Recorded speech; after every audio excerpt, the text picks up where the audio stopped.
News Radio 600 Kogo, welcome to your weekend. It's San Diego Business Weekend. I'm Sully, and we're on the air. So great to have you along today. What a week we've had between the impeachment inquiry and the congressional hearings and the market going sideways and then up and then down, and then it's going to be one of those shows. Let's get started. Tom Del Beccaro, my good friend from Northern California, who is a TV host. He is a author. He is a political analyst. He is frequently seen on all major cable networks, and of course, he writes for a number of online resources like foxbusiness.com and such. A business expert and an attorney, and also one of the smartest guys I know, Tom. It's been a week, hasn't it? And your book, The Divided Era, where you talk about how we got here and the fact that we are not anywhere near reconciliation, kind of goes hand in hand with what's been going on this week in Washington. And if you look at Wall Street, you'll see that it's been a big nothing burger because the Dow Jones actually went up, as did the NASDAQ and the S&P, the day after you heard the impeachment inquiry. This, in my opinion, is 1998 all over again. And the fact of the matter is, back in 1998, when President Bill Clinton at the time was going through an impeachment process in an inquiry, as well as all of the TV covers that went along with it, it turned out to be a buying opportunity. The NASDAQ literally went up 39 points after that sideshow. Tom, is this a sideshow, pal? Give me your 50-cent tour. What's going on Well, here? There's no question that it's high-stakes drama. The Democrats definitely want to get the White House back. One of their members said if we don't impeach him, he'll get reelected. This latest version of it's been going on just about over a week. We know the 52-week high for the Dow is, 27,398. Yep. Where the Dow finished today, it's at 26, right? It's in the high 2,600 range. What does that tell you? We're staring down the barrel at 27,000 on the Dow. We're staring down the barrel at 3,000 on the S&P, and we're over 8,000 consistently on the NASDAQ. The market has taken this into consideration already, in my opinion. Yeah, that's my point. If you're trading after all of this close, within 400 points of the 52-week high on the Dow, then the market isn't looking at this as a serious threat. Yes, it was a sideways week. We've talked about how politics unsettles the market. And there was even good news related to China trade. I mean, China now, for a variety of reasons, has come back to the table because their internal markets for food have had trouble. The pork market obviously had the swine flu, and they need to buy pork. They're buying. They went into the market and bought American soybeans, which is up 80. Purchases or exports are up 80%, something to that effect. So we are getting very close in many ways to what I describe as the sideways political season for the market. Well, no, you're right. And let me catch up our audience. Let me catch the audience up to speed on that, because Tom Del Beccaro, it's interesting. I've been on business radio for 24 odd years, and until last year, I didn't really think about this, but Tom brought this to my attention that every time we're in an election year, the market goes sideways. And the election year that we experienced last year was the midterm elections, right? Yeah. So this is, and now we're going into yet another election cycle, which literally starts now. Yeah, or maybe already has. If you look at it, somewhere between February and election day in November, the markets, they go up and down, but they trade in a pretty narrow range. Go ahead and look at the markets since the year 2010. The bigger the internet, the more the sideways, meaning the markets will be pushed more sideways, the bigger the media gets, because we are over-examining everything, and as you rightly described this, it's either fear or greed, and the media tends to create fear even even though it's not really there. Well, here's the interesting part, though. I mean, keep in mind, Tom, and I agree with you 100%, because if you look at the fact that only 52% of the country participates in the stock market, there's no need to panic just yet, because of those 52%, there's a higher voting ratio than there is from the rest of the country. Here's my concern, though. To your point, those are the same people that are paying attention to the news, and they're not just reading headlines. So and I hate to be political on this show, but there is a narrative that goes on with the mainstream media. And that mainstream media is basically a one-sided story. Whether you agree with Donald Trump or not, you have to admit that there isn't a journalistic approach going on to the mainstream media right now. As a result of that, if the market runs on fear and greed, if half the country is engaged in the stock market, if a higher percentage of those people are voting than the rest of the country, how does that work out for Donald Trump at the end of the day? Are those people smart enough to be able to decipher fact from fiction, in your opinion? Well, if you're asking me to predict where everything will be 14 months from now, that's quite the question. But can I focus on the short term, following up on what you just say? I agree with all those premises. But why today is the market trading within 400 points of its 52-year high? I submit, and I ask you back, I submit that the fundamentals of the economy remain there. And even though there is weakness abroad, America is right now the best place to make a buck. And so I think the fundamentals of the American economy are good. It would be better if Europe and the rest of the world were doing better, but that's not currently the case. Okay. But so I think there is good fundamentals for the economy, so it's in a good place. The people you did talk about are not scared about impeachment. The markets aren't scared about impeachment. They pay far closer attention to China. And now, of course, you nailed it. Keep in mind also, news reports of the impeachment is one thing, but let's also not forget about, to your point, the U.S.-China trade war. How about the deal that happened in Saudi Arabia 2 weeks ago with respect to the oil prices? There's lots of stuff, escalating tensions between U.S. and Iran. There's lots of stuff that's making the market nervous here. I think it's so interesting that the market literally didn't pay attention to the impeachment inquiry. I mean, honestly, let me tell you, give me some history here, just so you have it. After that formal impeachment inquiry opened in 1998, the Dow fell 0.8%. The S&P sank 1.4%. The NASDAQ plummeted 5% in similar fashion to what happened Tuesday of this week. However, the Dow fell 0.4% in this case. The S&P sank 0.5%, and the NASDAQ only plummeted 1%. Those major indices recovered most of their losses the next day, as happened this year, on their way to double-digit rallies, which could happen, except for, I love your premise of the election cycle. So if you think overall, stocks absolutely crushed every other asset class during the Clinton impeachment. Why? Because impeachment is a sideshow, and what really matters is the booming, what's the word I'm looking for? Economy. So I think, I mean, really, I think I can't put it any more concisely, and you're absolutely right. This economy, we are at maximum employment, we are at low interest rates, and if you look, our GDP, as I always am fond of saying, is our economic report card. That GDP, that gross domestic product, what we refer to as our economy, 70% of that is consumer spending.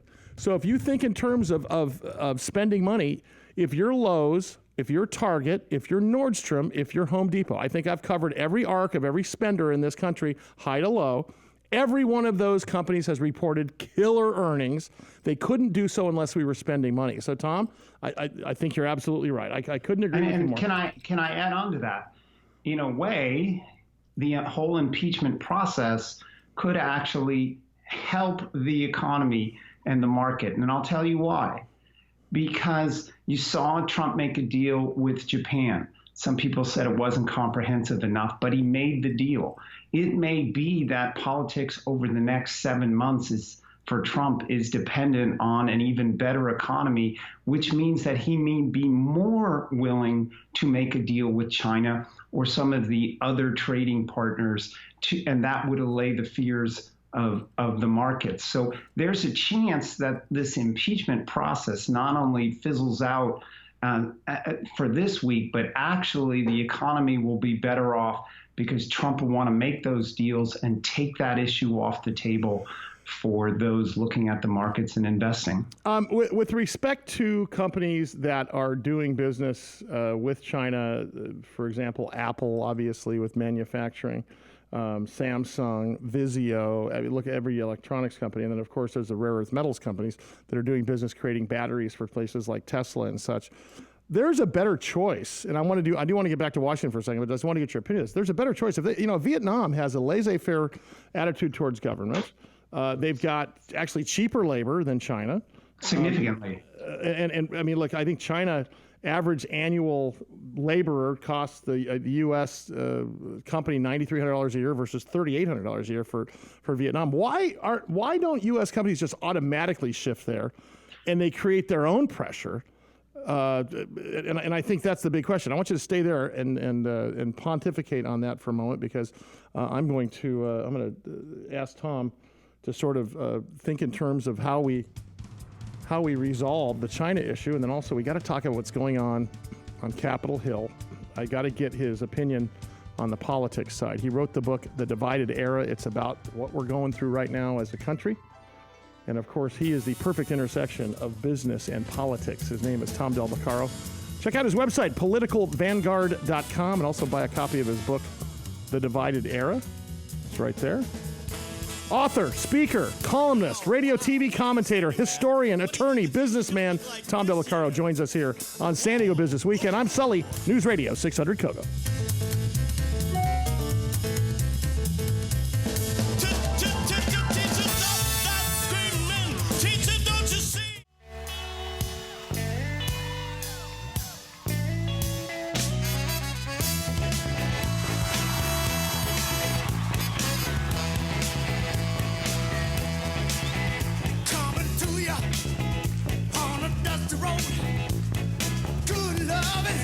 News Radio 600 KOGO, San Diego Business Weekend. Let me take 1 second and tell you what's going on this coming week.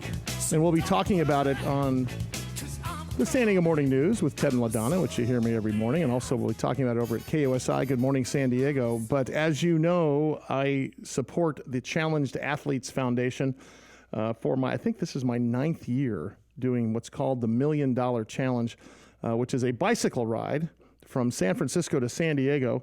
This time we're going from Palo Alto to San Diego, but it's roughly 700 miles in 7 days, and so on and so forth. And you've seen me have everyone from Bill Walton to interviewing Robin Williams on radio, to having Bob Babbitt, the founder, one of the founders of Challenge Athletes Foundations, to having athletes on used to be every week basis, but certainly every month basis now with our schedule. But I will tell you, on Wednesday, October the 2nd, this coming Wednesday, all right, we are doing a benefit show. My band is, and I know I don't talk about the band very much just because I like to have it hold its own, but on Wednesday night, we're going to be at the Music Box in Little Italy and supporting Challenge Athletes Foundation. You'll have a chance to meet the mayor. You have a chance to meet the former chief of police, Shelley Zimmerman. You can come up and say hi to me. But here's the best part. None of us is as important as meeting some of the athletes there. But here's another incentive.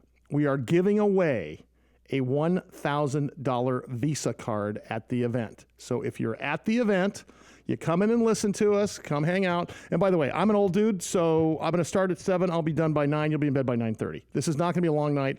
I know it's in the middle of the week, and it's in Little Italy, but we would love to see you come down there. The guys in my band are Grammy Award nominated guys that play with everything from Chicago to Grand Funk to Eric Clapton.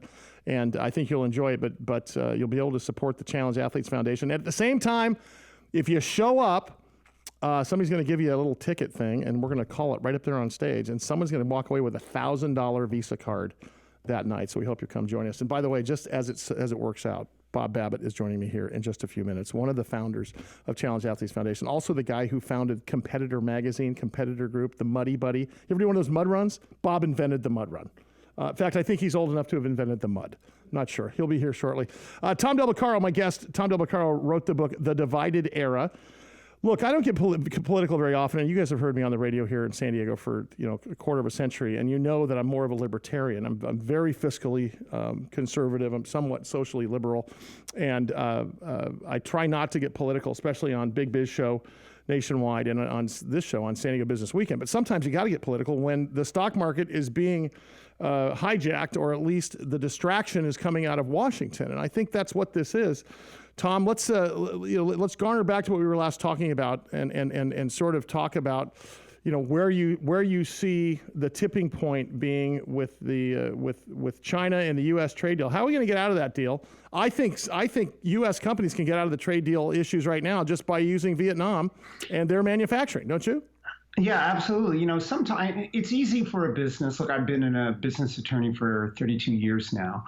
And it's easier for a business to wake up each day and do the same thing that they did the day before, right? It doesn't, you don't really have to do something or think differently. Sometimes, though, to make a move like you're describing, to wake up to higher cost in China takes some doing or some prodding. And what Trump's trade war has done for a number of companies is awoken them to the idea, okay, look, this China-U.S. thing isn't just about trade. It's not going to go away anytime soon. Shouldn't we be looking at our labor cost, manufacturing cost structure?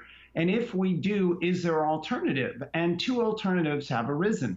One, move out of China. A lot of companies are, in fact, moving out of China mainland, going to a place like Vietnam, where I think the overall costs are 1/3 now of what they are in China. But there's also the example of Apple deciding to build its next generation, I think, of MacBook Pros in Austin, Texas, because they got certain considerations from the U.S. government instead of building them in China. So sometimes it takes a kicking over of the apple cart or someone saying something different than went before, Trump versus Obama, to wake businesses up and say there is an alternative, prod them, and actually wind up changing trading dynamics for decades to come. I would have to agree again. Here's the bigger question for me, because we are in a global economy, and look no further than the U.S. dollar. The U.S. dollar, all goods and services are priced in U.S. dollars. When you see things that are happening in Washington, that also affects international trade, does it not? Yeah, unquestionably. Look, that's what the left is constantly saying, that Trump's not good enough to our allies. You got to be better, yada, yada. Well, look, he just made a trade deal with Japan, and things aren't nearly as bad as he's making gas deals across the globe, displacing Russia. That's actually a great thing for international peace. So, yes, there is that intersection, and the Democrats are concentrating on the political, but even still, Trump continues to do things. One of the dynamics that has occurred over the last 2.5 years, I have to say, as an historian looking at politics, is the Democrats are concentrating on Trump the person and not Trump's policies. And therefore, he's been given a much freer rein on his policies than otherwise might have occurred if they had attacked his policies the whole time. Here's my issue, and I've made no bones about the fact that I'm not a Donald Trump fan with respect to his personality. I'm a very big Donald Trump fan when it comes to his economy, as we're coming off, and I'm just calling balls and strikes here, the worst economy in the history of this country under the last administration, just by the numbers. We're looking at one of the best now. Having said that, the economy isn't everything, but Donald Trump came out earlier in the week on Thursday and said, basically, if an impeachment actually happens, the markets will crash. He also said something to the tune of, do you think it was luck that got us the best stock market and economy in our history? I can't disagree. I can't agree there. My concern, though, is I don't think there's going to be a crash if there's an impeachment. I do think it'll be a replay of 1998, meaning that there's no need to panic just yet, because it really does look like 1998 all over again. Now, gold prices pulled back this week, after gold being perceived as a haven. Attracted some bullish bids after, U.S. House Speaker Nancy Pelosi came out and talked about the formal impeachment inquiry. But then it fell literally 0.5% the next day. So, boy, I don't know that you could predict the stock market anymore based upon Washington events. Can you? Well, other than my prediction that Go sideways. Don't expect the market to move up significantly in the next 14 months. I just can't see it happening because the uncertainty, and this will be all the more true next year because if somehow the Democrats won the Senate, which I don't think they possibly can, but if they did and got a Democrat president in there, they would disrupt the insurance markets. They would disrupt a lot. You'd get new tax policy, on and on and on. The difference between what they're proposing on the left and what Trump would do on the right, that's the largest chasm that we've had since the New Deal. And as a result, there's greater uncertainty because of the potential magnitude of that swing. So I got to ask you a political question. So definitely sideways. So I got a question. And I agree. I think the market will go sideways as well because I am a believer in that philosophy. Even though this has been my bailiwick for 25 years or more, and you're the first person to mention that. But I have to believe that market's going to go sideways during an election year. Where does this go if there's an impeachment process? I don't think they're going to get a 2/3 vote to get an impeachment process. But if they do, what does this do for Donald Trump's prospects for re-election? Because you have to remember, Bill Clinton was already in his second term, as was Richard Nixon already in his second term. If I'm not mistaken, the other one was Andrew Johnson. There you go. And I don't think anyone has been removed from office. I think President Nixon quit. Correct. And but there's nobody ever removed. What does this do to Donald Trump, in your opinion? Well, we are so divided as a country. It wouldn't matter if the Democrats came out with an actual silver bullet. Those on the right aren't going to believe the process. It may diminish, down ticket, but so far from what we've seen, there really isn't that big. You had even the CNN Jeffrey Toobin today say that he was unimpressed by the hearing today. So in the short run, creates greater division, but it galvanizes Trump's support on the right. He had approval rating at 53 on Tuesday through Rasmussen, the highest he's had all year. I just think this feeds division, but I also think it raises the possibility that he wants the economy to be doing even better. The Fed's already accommodating that. I think he'll make trade deals as it relates to the market. I don't think there's that huge downside that he described. I agree with you that it'll be more sideways. Last question on a political question. By the way, Tom Del Beccaro is our guest. He wrote the book, The Divided Era. He wears many hats, including author, attorney, historian, television, radio host, keynote speaker. Do you think it's going to be a close race for president? Is it a walk away by Donald Trump? Is Elizabeth Warren going to oust Joe Biden for the nomination? What is your opinion on? Give me your crystal ball on that. Well, I said in April that Joe Biden would not be the nominee for a variety of reasons. New York Times today reporting that Obama didn't want him to run because of all the problems in Hunter Biden and all of that. I predicted last November 1st that the Democrats, if they won the House, would turn to impeachment. Here we are. So the answer to the question is Biden will not be the nominee. Does that mean Elizabeth Warren? They're all turning their sights on her now. Let's see how she does as a front runner. It's easy to come from behind when no one's paying attention to her. Now everybody's starting to take shots at her, and she's vulnerable for a lot of reasons. I think the Democrat civil war continues deep into March, so we'll have to see. As far as a close election, I'm just going to say yes, because it's good. Well, listen, it's going to be close. Tom, thanks, man. Tom Del Beccaro, thanks for being so generous with your time. The Divided Era, politicalvanguard.com. Pretty smart guy. All right, coming up. A big surprise coming up this week where you can win $1,000. And Bob Babbitt's coming from CAF. News Radio 600 Kogo.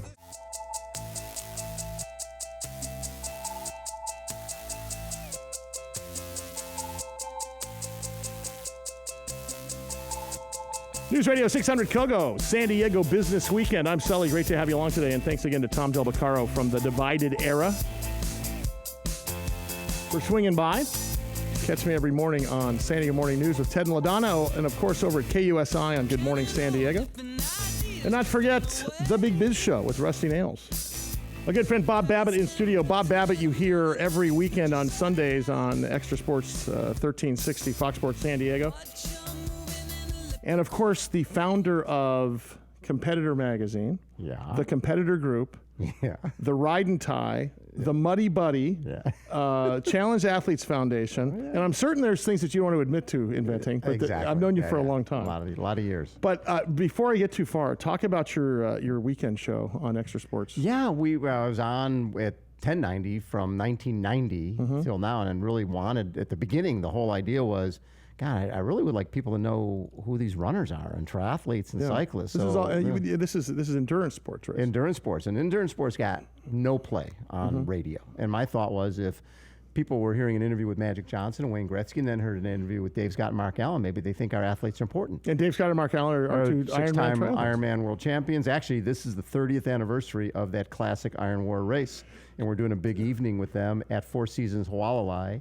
On in Thursday, Hawaii? October 10th, we'll have a full house there for an evening with Dave Scott, Mark Allen. I'll be interviewing the two of them on the 30th anniversary of their classic. You Iron interviewed War them race. back then. I interviewed them back then. So this is what's interesting.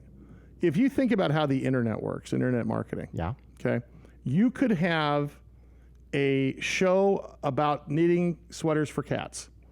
Yep. And there's an affinity group of people who care about that. Exactly. It may be only 20,000 people in the whole wide world. Right.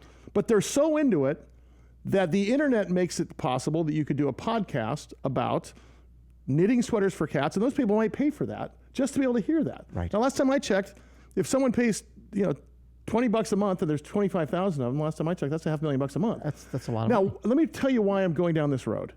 You did this before the internet because what you said is there's an affinity group of people. It may not be everybody. Right. And at the time, it was a small amount of people. It was. Who dug this endurance sports deal. And if I create content, and that wasn't even called a thing back then. We didn't even say content back then. But if I create something for them to listen to that is criteria specific for this body of people, I think that would be successful. Yeah. And you were the internet before the internet existed. Well, and what hit me was I was doing that show every Sunday evening on 1090, right? And the show would air. And one day I was riding my bike at Fiesta Island, and this woman is running, and every time I passed her, she'd point at her head. And I finally stopped and said, "What are you doing?" She goes, "I'm listening to your show." And at that point, unless you were listening between 8 and 10 on Sunday night in your car, because you really couldn't pick up the signal in your home, you couldn't hear my show. She goes, "I tape your show on cassette." Hence the podcast. I am listening to you right now. I'm like, wait a second. So people could listen to this whenever they want? Bob Babbitt, the inventor of internet and podcasting. No, seriously. What you were basically doing was doing proof of concept that podcasts would work because podcasts are affinity group driven stuff. I mean, listen, guys like me like to joke it's podcaster for broadcasters that couldn't make it. But in reality, it doesn't matter because if you have, I use the knitting of cat sweater analogy. Look if there's enough people that are willing to listen to it, you have an audience. Well, chances are larger than most audiences on terrestrial radio and television. And then 10 years ago, we started a thing called Breakfast with Bob. Yeah, so Breakfast with Bob is from what? Kona, Hawaii. What is that? So basically, we started filming it and putting it up on YouTube and Facebook. Wait a second. I have to tell you something. Yes. This just came to me. I was in Hawaii I was in Waikiki I can't remember what year it was.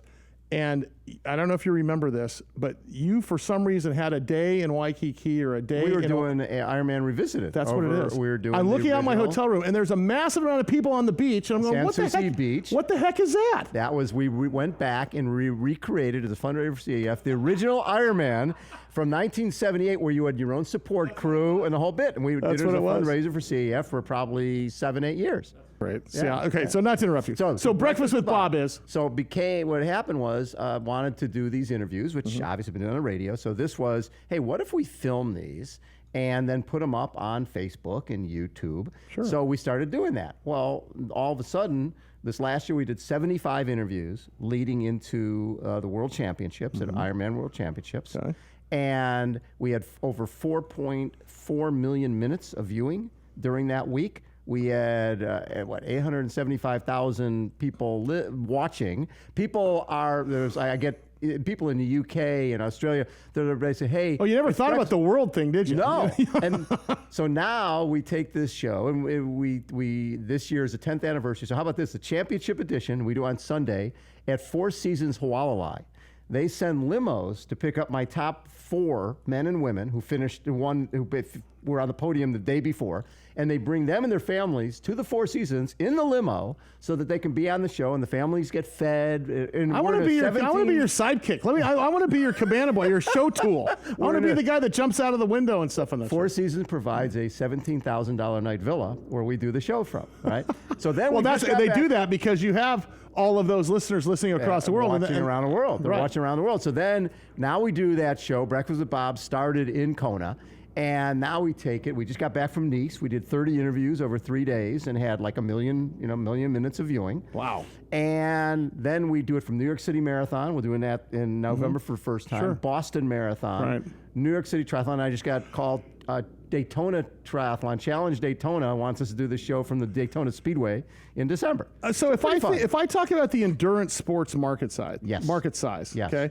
When you first got into this thing, it was 13 people, like total, including the cops on the road, right? And a couple were just sleeping in a corner somewhere. Yeah, no, there was really not much. When I first did Ironman, there was 108 of us, right? 1980. Okay. The year before there was 15. The year before that there was 15. And so hence the popularity. Hence the popularity. So I happened to be there when we went from 15 to 108. When I finished that race, again, there was only 108 of us, but I came away from that race going, this thing just changed my life. This sport is special. This sport will change a lot of people's lives. So in terms of billions, yes. Okay, you're talking about, and I'm looking in, if I look at Sports Insider, I'm looking at, yes. a number of LexisNexis. I can, you can yes. tell there, and the number varies, but you're talking about a $18 billion industry, right?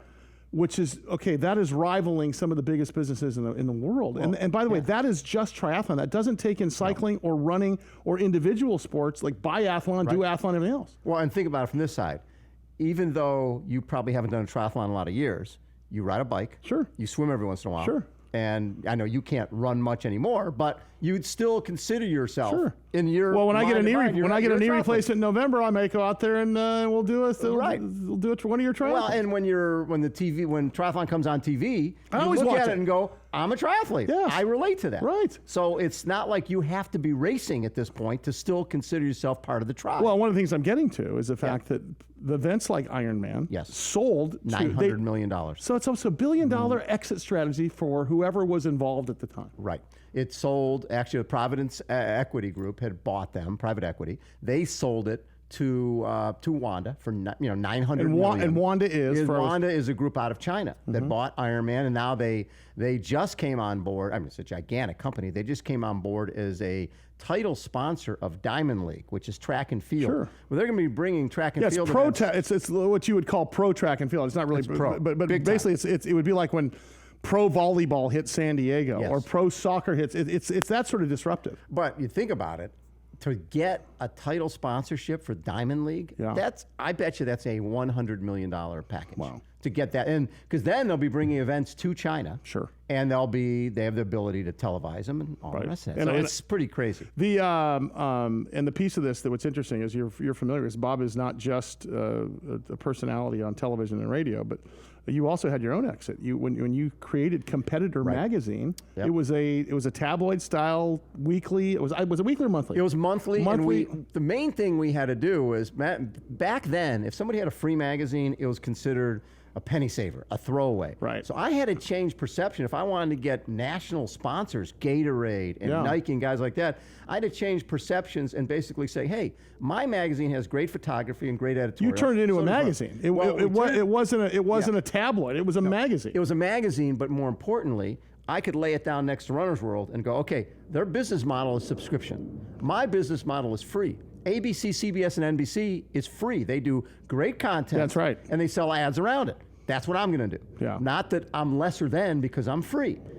How did you get your first advertiser? I mean, how did you? Because let's face it, you're walking out there with a masthead and no magazine yet, and haven't had one sale or one reader yet. How do you go out there and do that? This is the best thing ever, and this is why I will always be loyal to Nike. Nike had the back cover of a magazine called Running and Triathlon News that I was the editor of. Went out of business. A guy basically closed the magazine down, took all the receivables, and disappeared. So basically, I was out of a job. But you said, hey, I can make good on these things. Well, no. So what happened is I went and met with California Bicyclist was a free magazine, Southwest Cycling. Right. And I said, guys, if we did a publication that covered running and triathlon and cycling, it could be really popular. And both publishers told me the same thing. We'll never put a skinny runner on the cover of our magazine. Cycling is our only sport. Triathlon's a fad. It'll be gone in 5 years. This is 1987. Yeah, right. I came back and some friends gave us a check for $17,000. Said, go start your own magazine. We were in 200 square feet of office, under 20,000 pounds of bike racks, paying $200 a month. And we loved it. You started knocking on doors. We started. So anyways, Nike had been a sponsor, back cover of Running and Triathlon News. I called the agency, Wieden & Kennedy, and said, listen, I've got a new magazine. I can't even show you a copy. I don't have a copy yet. And basically, because they liked us so much, they committed to 3 years back cover, sight unseen. I didn't have a magazine. I didn't have anything to show them. And they committed to three years. I love that story. It's the best. Stay right there. Bob Babbitt's our guest. Bob Babbitt. I don't even know how I have to moniker you with the Challenge Athletes Foundation because you do so many other things. But Breakfast with Bob, Extra Sports 1360, Fox Sports San Diego host, and of course the founder of the Challenge Athletes Foundation, at least one of them. You're going to talk a little more about CAF when we come back from the break. It is San Diego Business Weekend. I'm Sully, and it's News Radio 600 Kogo. Ow, wow, wait a second, man. What do you think the teacher's going to look like this year? Whoa!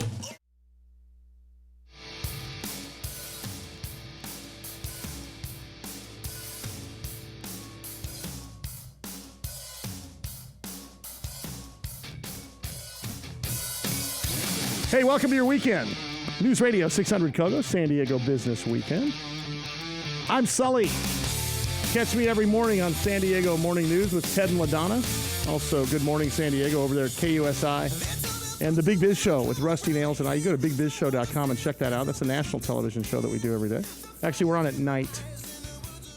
Coming up this Wednesday, on October 2nd, we've been talking to Bob Babbitt, one of the founders of Challenge Athletes Foundation, and coming up Wednesday, we're doing another benefit concert for CAF. Some of our favorite stuff. We're going to do Music Box San Diego. Have you been to a couple of our shows? I have been to your shows at Belly Up. What's really interesting is that when we first got this band together, we were only a few years old when you first heard it. What a difference now. Right?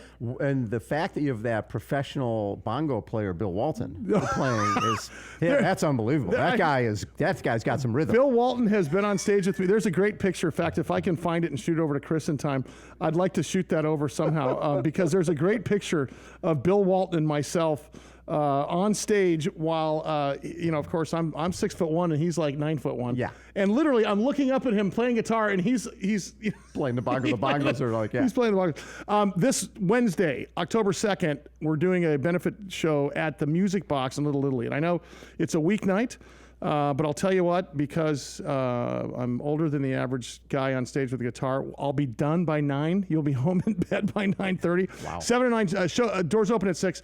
7 p.m. show. The ticket sales benefit the Challenge Athletes Foundation. But here's what's also interesting. You'll get a chance to see the mayor. Mayor's going to show up. Former Chief of Police Shelley Zimmerman's going to play drums with us for a while. Is she really? Yeah. So, nice. and if Babbitt's not in Hawaii yet, I might talk Babbitt into coming down. But we're giving away. Visa has given us a $1,000 Visa card. Wow. Somebody in the building, at the venue is going to walk away with a $1,000 Visa card. We're going to do the announcement right from stage. I love it. And by the way, so go spend the $15 on a ticket and support Challenge Athletes Foundation. And who knows, you have a good time, listen to some great music, meet some of the icons here in San Diego. And at the same time, you could walk away with a $1,000 Visa card. Is pretty sweet. Right? Pretty good stuff. I have to tell you that I am more excited this year to do the $1 Million Challenge than any other year. And I don't know why, other than the fact that I'm so inserted in Challenge Athletes Foundation as a supporter that every year it's a life changer for everyone. I can tell you, my staff here, my crew at Jump Television Studios, Chris Janicus, Jared Coleman, Curtis Matovich, have all become sort of part of the CAF family because they do a lot of the video. But even those guys has changed their, they came back last year after being with you guys on the road, different guys. Absolutely. And this year we're going for the whole week. Yeah. This isn't the first time you've heard this. This isn't the first time you heard this week. We're not just changing the lives of the athletes who so badly need to get involved in sports after either a tragedy or a birth defect or something else like that.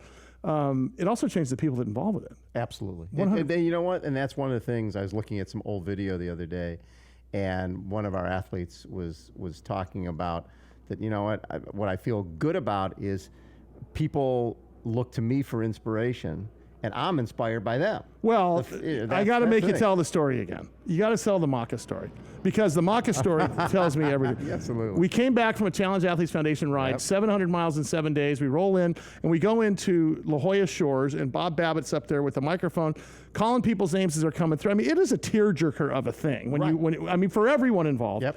And afterwards, it's a bit of a party before the triathlon weekend. Kicking off the whole weekend. So the triathlon weekend starts, and talk about. Well, so Chris McCormick's 2-time Ironman world champion, and I'd been trying for a number of years to get him out to see San Diego Triathlon Challenge. Because once you've seen 150 challenged athletes with legs lying all over the place and wheelchairs, you realize how important that weekend is. Okay. And Maca came away from that and goes, I need to bring my girls here next year.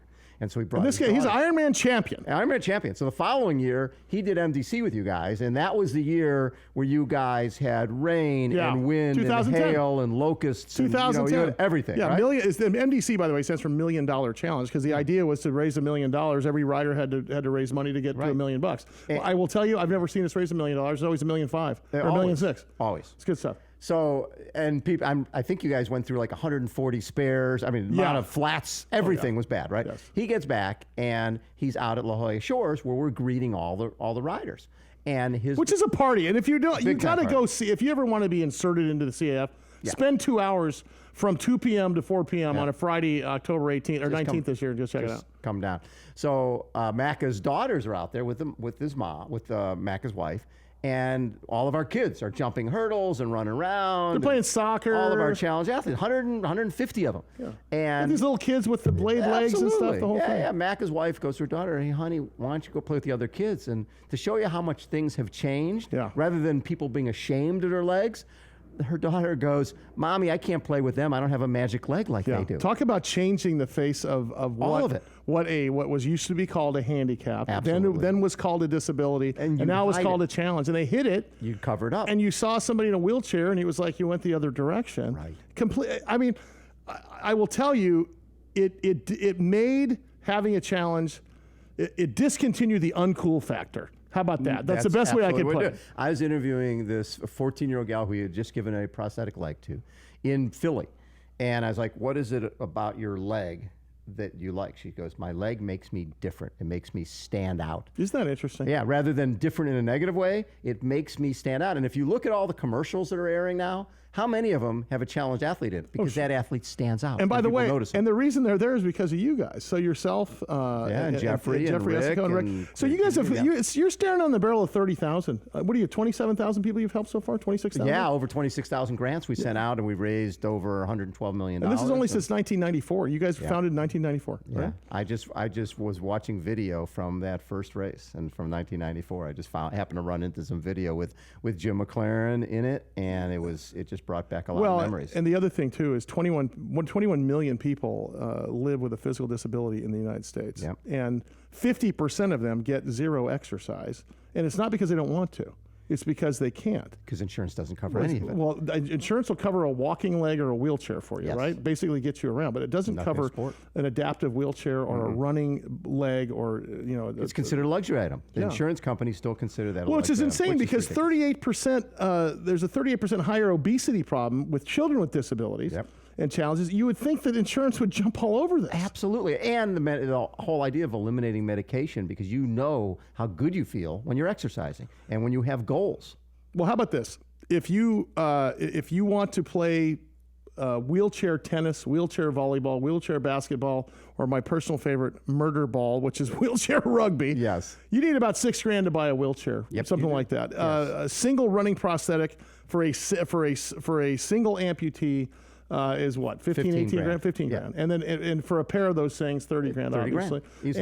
And that's too much money for most of America People to cannot afford. No. Which means that they're sitting versus participating. And look no further. And I'm going to tell you, if you go to challengedathletes.org and go look at some of the video, and I'm proud to say that a lot of it Chris Janicus and Curtis Matovich and Jared Coleman have done. But man, you watch that stuff, and some of my best friends have physical challenges. I mean, it's not odd to see me sitting next to a dude with a wheelchair, smacking him in the arm as hard as I can because we're arguing about something. And you forget that he's just another guy. And that's all they want. But it's interesting. It still gets to me Right. Like, I mean, I don't know how you keep a straight face when you are doing the parade of athletes. It's during, pretty and here in San Diego, if you want to go down October 20th, October Sunday. 20th, the day after we get back from the from the MDC. So if you want to come by, and once again, speaking of which, as I'm talking, our good friend Lance Weir is calling me one of the challenge athletes that makes the biggest impact. Quadriplegic. Quadriplegic who does that bike ride every single year now. So if you want to come down and meet some of these folks, and if you want to shake hands with the mayor, I'm going to speak for him because I'm his ride leader this year. Yes. They have to do everything I say. So former Chief of Police Shelley Zimmerman, when you see that, I don't know how you keep a straight face during all this. It's just the athletes. Our athletes are very special, and seeing how they change. What I love is our athletes, like a Lance. When somebody gets injured, Lance will be that guy to call them and say, listen, this is what I went through. I became a quadriplegic. I just did a 620-mile bike ride down the coast. Lance was a college football player. Yes, he was. And literally just the silliest, what you would think, just the canoeing, right? Canoeing or something like that. Put his head in the water, hit a rock, and that was it. Quadriplegic. That was it. In what? Alabama. In Alabama, right. In Alabama, and he had no sense of what sport was. He was miserable. Yeah, it was he didn't know he was going to live. Suddenly, now he has a whole group of people around him that support him. Talk about that best weekend and try. Well, best weekend and try kicks off Friday night. In fact, there is Lance right there. There he is. So the guy with the blue helmet using his arms was, and I know. Let me tell you, that's it, Big Sur. I can tell you because I've used that. You've been there a million times. I've been at that restaurant. So, and right after this is a giant uphill. Yes. Which is just, you can see in the distance where you got to go over. But that'll give you an idea of what they have to go through. Yeah, and so the $1 million challenge starts the week before the SDTC, San Diego Triathlon Challenge.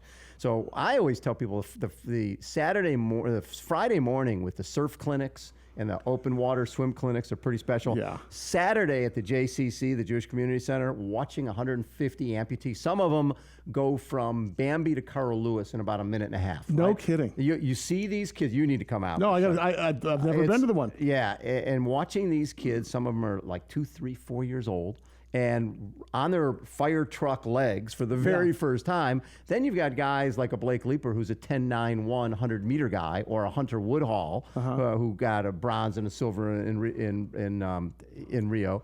You just see how they change people's lives. Well, and what's interesting is we're going to talk. We're going to have more conversations like this as we get closer to that event, and you're going to come on. I know you're going to talk about it over at Fox and over with Breakfast at Bob. I had to tell you, man. And by the way, can people, if they want to watch Breakfast with Bob online, how do they do that? Oh, just go to YouTube, Facebook. Go to our Babbittville YouTube and go to Bob Babbitt Facebook. You're famous. You're everywhere. We're trying. I'm glad to man. know you. I love it when Bob Babbitt says hi to me in public because I know that I've made it at that point. Either that or I owe him some money. Support, buddy. Something like that. Thanks, man. Appreciate it. Bob Babbitt. Good stuff. Don't forget, coming up Wednesday, come take your shot at a $1,000 Visa card. Come support Challenge Athletes Foundation. There's a picture of me and Bill. All right, Chris Yannick is our director. Jared Coleman, our assistant director, as is Curtis Matovich. Thank you to me and producer Lady Mary and the rest of the crew here at News Radio 600 Kogo. I'm Sully. Welcome to your weekend. It's San Diego Business Weekend on News Radio 600 Kogo.